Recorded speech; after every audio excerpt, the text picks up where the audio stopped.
भारत दुनिया का इकलौता ऐसा देश है जहाँ पर 100 किलोमीटर दूर पर पहनावा, भाषा, खाना, संस्कृति सब पूरी तरह से बदल जाता है। उसी देश का एक महत्वपूर्ण राज्य है पश्चिम बंगाल, जो कि बहुत सारे इतिहास और रोचक तत्वों से भरा हुआ है। तो आज आपके लिए लेकर आए हैं पश्चिम बंगाल के 10 इंटरेस्टिंग फैक्ट, जिसे आप आज से पहले शायद ही जानते होंगे। जैसे उसके बारे में कुछ कड़वे सच और कुछ नए फैक्ट, इन सब के बारे में जानने के लिए बने रहिएगा हमारे साथ। फैक्ट नंबर 1, बंगाल को पश्चिम बंगाल क्यों बोलते हैं? कई लोगों का सोचना है कि बंगाल पश्चिम में है इसलिए उसको पश्चिम बंगाल बोलते हैं, पर ऐसा नहीं है। दरअसल पश्चिम बंगाल का पहला नाम सिर्फ बंगाल था, लेकिन जब 1947 में भारत को आजादी मिली तब बंगाल का विभाजन धार्मिक रेखाओं के साथ हुआ, जिसमें पश्चिमी भाग भारत में आ गया, जबकि पूर्वी भाग एक प्रांत के रूप में पूर्वी बंगाल के नाम से पाकिस्तान में शामिल हो गया। लेकिन वही पूर्वी बंगाल 1971 ईस्वी में स्वतंत्र बांग्लादेश के रूप में जन्म हो गया और तब से उस देश का नाम बांग्लादेश और बंगाल को पश्चिम बंगाल के नाम से जाना जाने लगा। हालांकि आपको बता दें कि नोबेल पुरस्कार से सम्मानित रविंद्रनाथ टैगोर इकलौते ऐसे लेखक थे जिन्होंने 2 देशों का राष्ट्रगान लिखा था, बांग्लादेश और भारत। नंबर 2,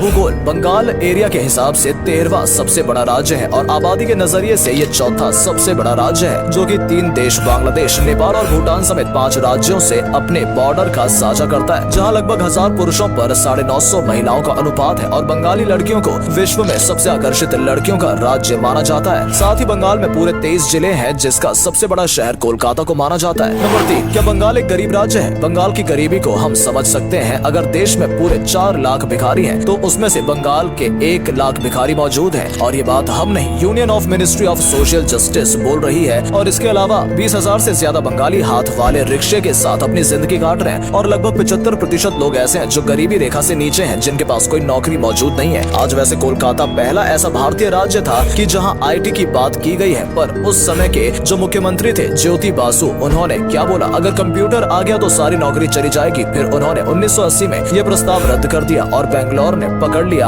और उसका असर आप देख सकते हैं। बेंगलोर में अगर 100 नौकरी आती हैं तो उसमें से 30 लोग बंगाली होते हैं। हालांकि अगर ज्योति बसु ने उस प्रोजेक्ट को रिजेक्ट नहीं किया होता तो शायद बंगाल ऐसी स्थिति में न होता। नंबर 4, महत्वपूर्ण इतिहास। पश्चिम बंगाल एक राज्य के रूप में भारत में 1947 ईस्वी में शामिल हुआ था, जहां दुनिया का सबसे बड़ा बरगद का पेड़ आज भी मौजूद है, जिसे 1800 से पहले का बताया जाता है। ये 330 मीटर लंबा है और साथ ही भारत की सबसे बड़ी library the national library of India Kolkata में मौजूद है, जिसे 1891 ईस्वी में इंपीरियल लाइब्रेरी के नाम से खोला गया था। और इस लाइब्रेरी में आज भी 2.2 मिलियन बुक्स और 86,000 मैप और 3200 से ज्यादा पांडुलिपि मौजूद है। और बंगाल में स्टेट ऑफ इंडिया का 1806 ईस्वी में इंपीरियल बैंक के नाम से स्थापना हुई थी। नंबर 5, पुनर्जागरण की भूमि। दरअसल बंगाल को पुनर्जन्म की भूमि भी कहा जाता है, जिसने आज तक कई समाज सुधारक और जनता के ज्ञान के लिए अपना योगदान दिया है और समाज के लिए एक बेहतर सामाजिक बदलाव लाए हैं, जिनमें से कुछ हस्तियों का नाम है सुभाष चंद्र बोस, स्वामी विवेकानंद, विद्यासागर, रविंद्रनाथ टैगोर। साथ ही बंगाल के लोगों का मानना है कि वो सिर्फ लिखने और गाने का ही काम करेंगे, जिसकी वजह से वो 5वीं कक्षा से ही लिटरेचर, पोएट्री, डांस या गाने में से किसी एक को चुनना अनिवार्य कर दिया गया है, जिसकी वजह से हमें आज बहुत ही अच्छे बंगाली कलाकार मिले हैं, जैसे कि कुमार शानू, अरिजीत सिंह, श्रेया घोषाल जैसे कई बड़े कलाकार बंगाल ने दिए हैं। नंबर 6, राजनीति। बंगाल में 26 जनवरी 1950 से 30 जून 1977 तक कांग्रेस का राजा था। उसके बाद 21 जून 1977 को पहली बार सीबीआई पार्टी चुने गए, जिसमें ज्योति बसु को मुख्यमंत्री बनाया गया और उन्होंने 21 साल तक बंगाल पर राज किया। हालांकि उसके 10 साल बाद भी सीबीआई रहे, लेकिन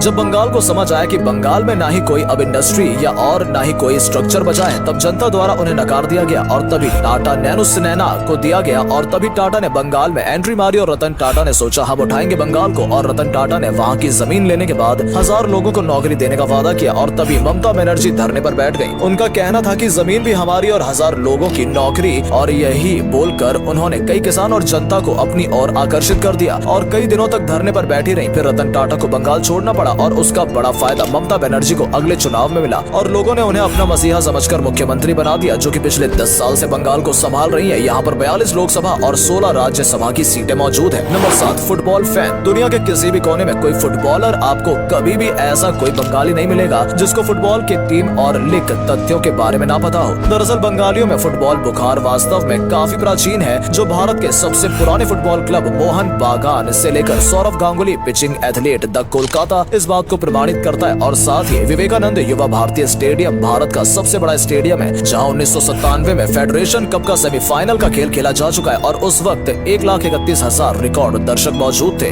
इसी फुटबॉल ट्रेन ने भारतीय फुटबॉल टीम को पीके बनर्जी और कृष्णदेव जैसे महान फुटबॉलर दिए हैं। नंबर 8, चावल की खेती। चावल की खेती के मामले में बंगाल सबसे पहला राज्य है देश का, जहां जो पूरे देश का चावल का 15% की पूर्ति करता है और बंगाल देश का सबसे बड़ा चावल उत्पादक है। हालांकि इसी वजह से वहाँ की फेवरेट डिश भी फिश करी है। और अगर आप बंगाल में जाकर वेजिटेरियन खाना ऑर्डर करते हैं तो वहाँ पर आपको मछली जरूर मिलेगी, क्योंकि वहाँ मछली को पानी का फल मानते हैं। दरअसल बंगाल में चावल की खेती से लगभग 3 लाख से ज्यादा लोगों का घर चलता है, जहाँ पर चावलों के 5,000 किस्मों के वैरायटी पाई जाती है और कई वैरायटी दोषपूर्ण कृषि प्रथाओं की वजह से आज खत्म हो चुकी है। नंबर 9, सबसे ऊंचा रेलवे स्टेशन। पश्चिम बंगाल के दार्जिलिंग के पहाड़ी क्षेत्र में घूम रेलवे स्टेशन भारत का सबसे ऊंचा रेलवे स्टेशन है, जो कि 2258 मीटर है, यानी कि 7,407 फीट की ऊंचाई पर है, जिसे हिमालय रेलवे द्वारा संचालित किया जाता है, जिसे ब्रिटिश शासन में 1879 ईस्वी में बनाने की शुरुआत की गई थी और 4 अप्रैल 1881 ईस्वी को संचालित कर दिया गया था। इससे पहले कोलकाता से दार्जिलिंग जाने में 5 से 6 दिन लगते थे। हालांकि ये टॉय ट्रेन सेवा है जो सिलीगुड़ी से दार्जिलिंग तक फैली हुई है और आज ये दार्जिलिंग का सबसे बड़ा पर्यटक का केंद्र है, क्योंकि ये कंचनजंगा के प्राकृतिक सुंदरता के साथ एक धीमी ट्रेन की सवारी प्रदान करता है। नंबर 10, बंगाल का कड़वा सच। अब बंगाल के कुछ कड़वे सच के बारे में जान लेते हैं। जहां गुजरात देश का सबसे ज्यादा